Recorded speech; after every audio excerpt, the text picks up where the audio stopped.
আসসালামু আলাইকুম, কেমন আছেন সবাই? আজকে আমরা চলে এসেছি পোখরার লেক সাইড ভিউতে। তো এখানে একটা বেশ বড় ফিশ মার্কেট দেখা যাচ্ছে, আর জায়গাটা জাস্ট দেখেন কতটা সুন্দর। এখানে আপনি ফিশের অনেক ভ্যারাইটিস পেয়ে যাবেন। এই হচ্ছে সেই ফিশ মার্কেট যেখানে আপনি অনেক মজার মজার খাবার পেয়ে যাবেন।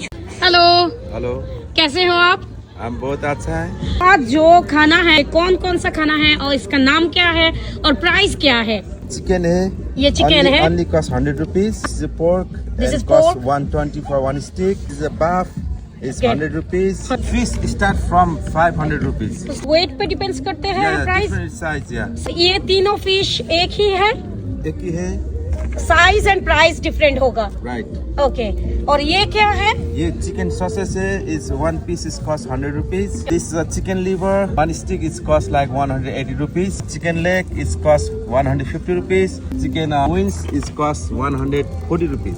हमको यहाँ ये सारी खाने के अलावा और कोई खाना मिल सकते हैं क्या? लाइक मोमोज या फिर आपका ट्रेडिशनल जो फूड होता है, ऐसा कुछ मिल सकते हैं? This is our like in the show the food. If you like to eat other food, you have to see the menu. You have to decide whatever you like in the menu. Where from you get this fish?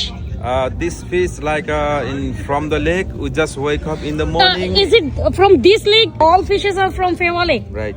Oh, that's great. Yeah. आपका ये shop किस time से open होती है और बंद होती है कब? Start from morning for 12. Evening is we close like after 12. Location is come from Bangladesh to and Kathmandu to the Pokhara, and Pokhara to come to Lakeside, and after you find to the street number 15 to the BGB, and you just from BGB to all the way down from of the lake, and you can find Full Bao restaurant, and you get the food. That's what you are.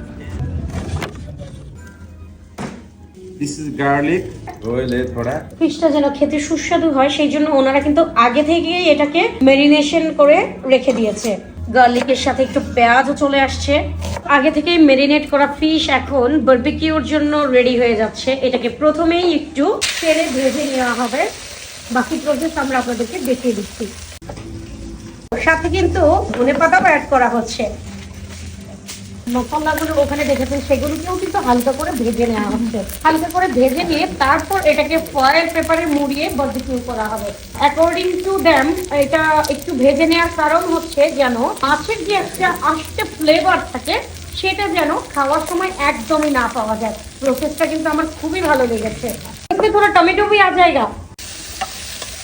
ऐसे हम इसके add करा হচ্ছে homemade মশলা।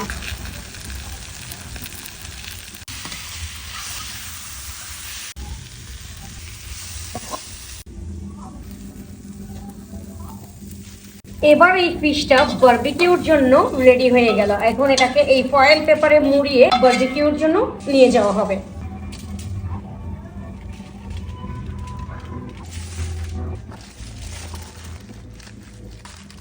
প্রসেসটা কিন্তু খুবই সুন্দর। Finally fish কিন্তু বারবিকিউ হওয়ার জন্য রেডি হয়ে চলে এসেছে। How long it will take to get ready to eat? Take like 10 is 15 minutes. 10 to 15 minutes. Yes. আমার তো তর সইছে না রে বাবা, কখন খাবো এটা ভাবছি। কি এতক্ষণ ধরে দাঁড়িয়ে দাঁড়িয়ে তো দেখলাম প্রসেসটা কি করছে, এবার একটু খাবোই যেহেতু নিজের হাতে এটাকে একটু তৈরি করে খাই। মানে তখন মনে হবে কি নিজে হাতে বারবিকিউ তৈরি করে বারবিকিউ খেলাম নেপালে এসে। ফাইনালি আমাদের বারবিকিউ আমাদের সামনে চলে এসেছে। এই দেখুন, এই হচ্ছে আমাদের বারবিকিউ। এখন আমরা এটাকে খুব মজা করে আয়েশ করে খাবো।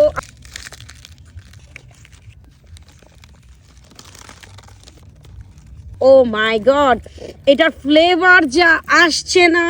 চলুন এবার এটা আমরা একটু ট্রাই করে দেখি। এটার মধ্যে আপনি টমেটোর একটা ফ্লেভার পাওয়া যাচ্ছে, একটা স্পাইস ফ্লেভার পাওয়া যাচ্ছে, অনিয়ন গার্লিক সবকিছুর একটা মিক্স ফ্লেভার পাওয়া যাচ্ছে। আর ওনাদের ঘরোয়া যে একটা মশলা ইউজ করেছে সেটার ফ্লেভার তো আছে। আমরা অল্প একটু আগে ট্রাই করে দেখি। বিসমিল্লাহ। ইনক্রেডিবল, অনেক টেস্টি হয়েছে, অনেক টেস্টি। মশলার যে মিক্সচারটা সবকিছুর যে একটা কম্বিনেশন, এত পারফেক্ট একটা কম্বিনেশন হয়েছে যে ভাষায় প্রকাশ করার মতো না। না এসে বসে না আপনি এখানে এইরকম 3-4টা মাছ একাই সার্ভ করে ফেলতে পারবেন। আমি তো পারবোই। তো এই মজার মজার খাবারটা ঠান্ডা হতে না দিয়ে আমি গরম গরম ধোয়া ওঠা বারবিকিউটা এনজয় করি। আপনাদের সাথে দেখা হবে নতুন কিছু খাবার নিয়ে নতুন কোনো জায়গাতে। ততক্ষণ পর্যন্ত সবাই ভালো থাকবেন, সুস্থ থাকবেন। আল্লাহ হাফেজ।